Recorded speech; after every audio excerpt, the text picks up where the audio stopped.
Told you I'll be back for a second video before the year was up. Did I not? I keep my promises. Hi friends, welcome back to my channel, 𝐬𝐭𝐚𝐲 ASMR. I want to go ahead and let you know that this video is actually part 2 of a 2-part little series type thing. You don't really have to watch them in order, but if you want to watch the other one, I will link it down below. My last video was listing my favorite books of the year, so this video is of course going to be the polar opposite. In this video, I will be giving you the most disappointing books that I read in 2019. Now, I am happy to report there are not as many books that were disappointing as there were that were my favorites. There are only 5 books here that were really disappointing to me. And when I say disappointing, I don't mean that they were awful. I don't mean that I didn't enjoy them to the full extent. I meant that I had an expectation for them, or I was told something about them, and it just didn't live up to the expectation I had, or the hype, and it was just disappointing. And for the most part, it was like, not the best book.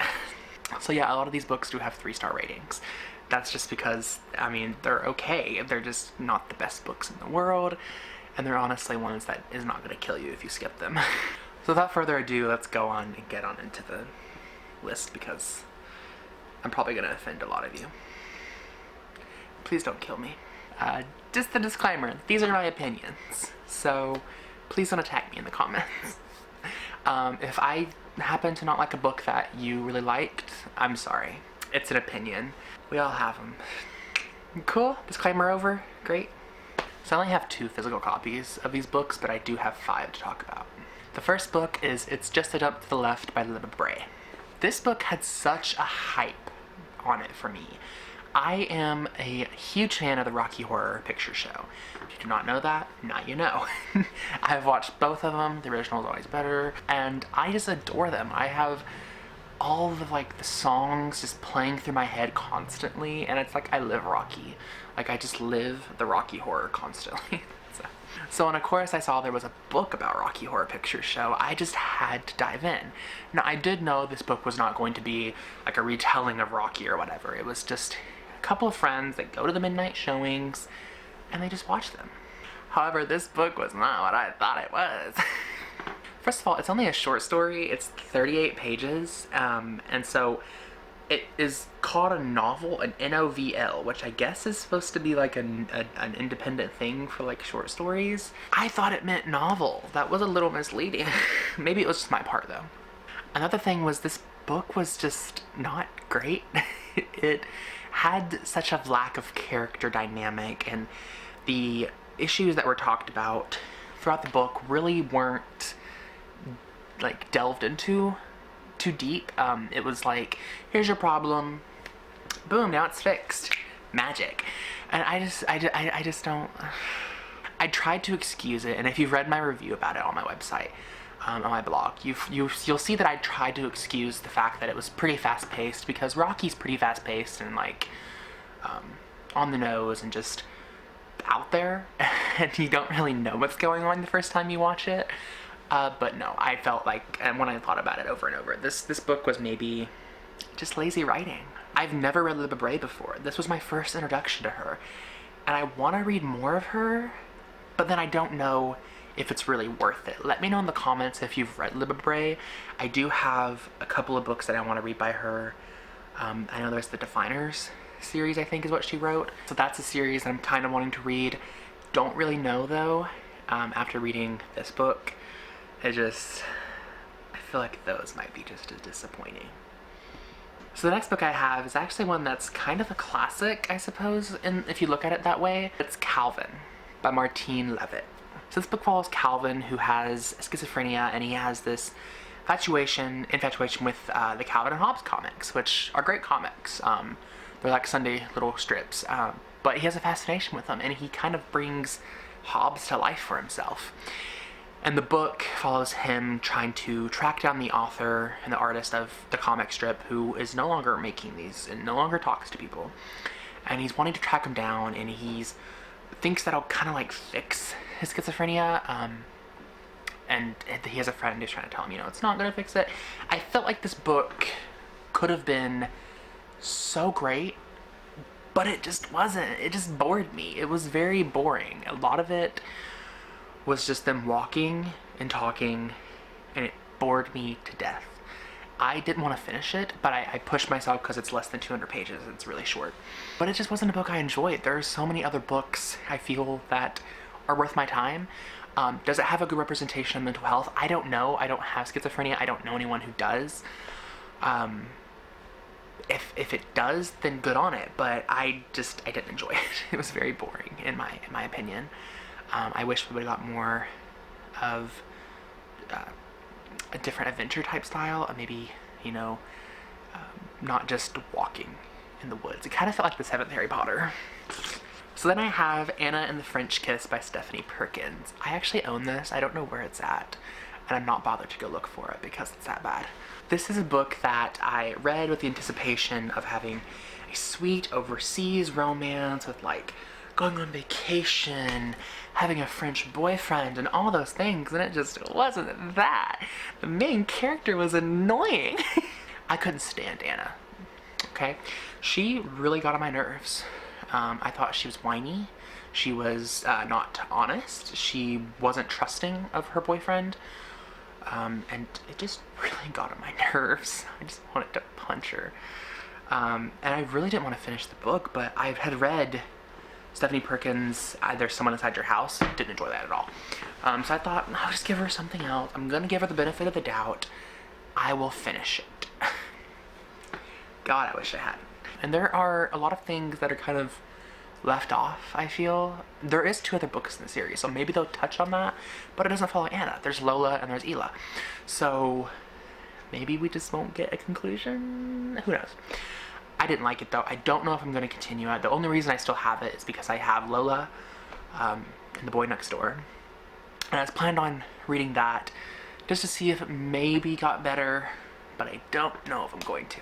So then I have a book that I really feel bad about putting on this list. It wasn't bad per se, but it was pretty disappointing.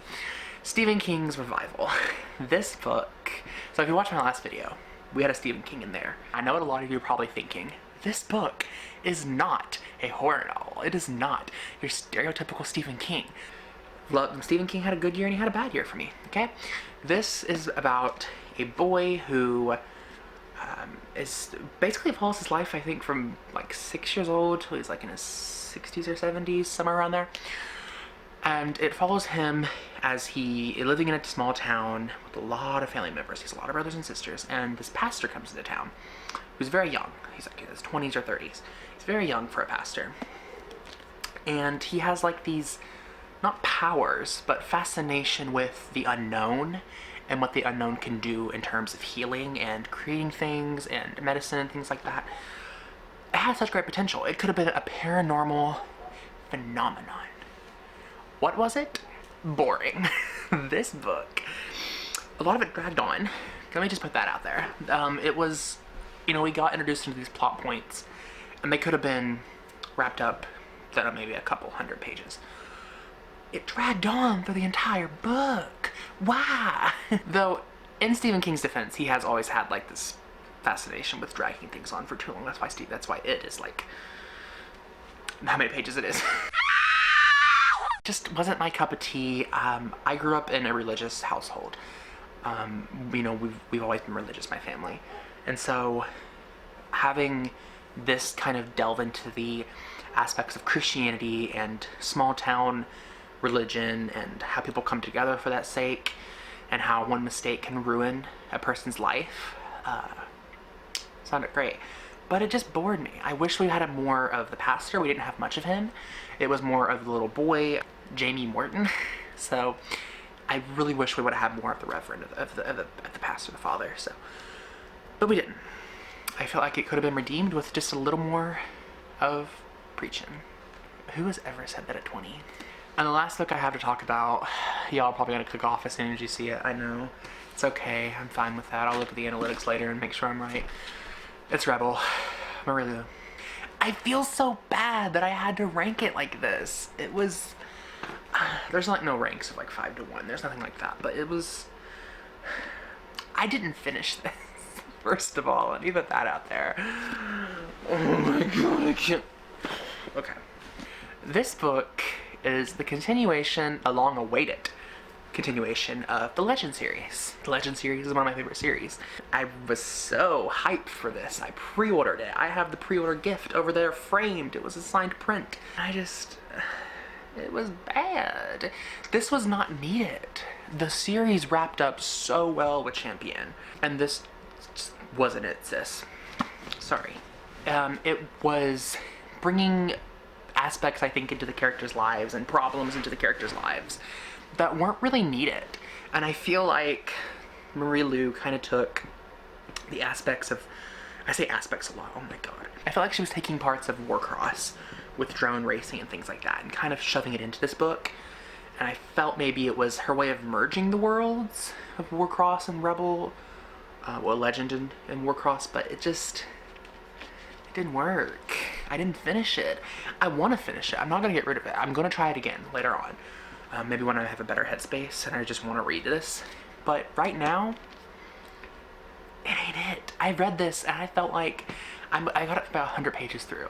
And while I was reading it, I was thinking, wow, I really didn't even have to read the first 3 books to read this book. That's how detached it is from the series. It's not needed. I'm so sorry. But I will read Kingdom Back when it comes out. I love Mozart, so that is all the books that were disappointing for me in 2019. I am going to regret making this video, I can already tell. So, how do y'all like this new setup, by the way? I move things around my room.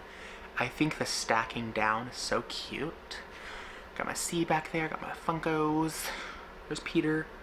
I'll have another Peter come Christmas. So I think I like it. I think it's cute. I think it's a lot more brighter than my old setup. Yeah.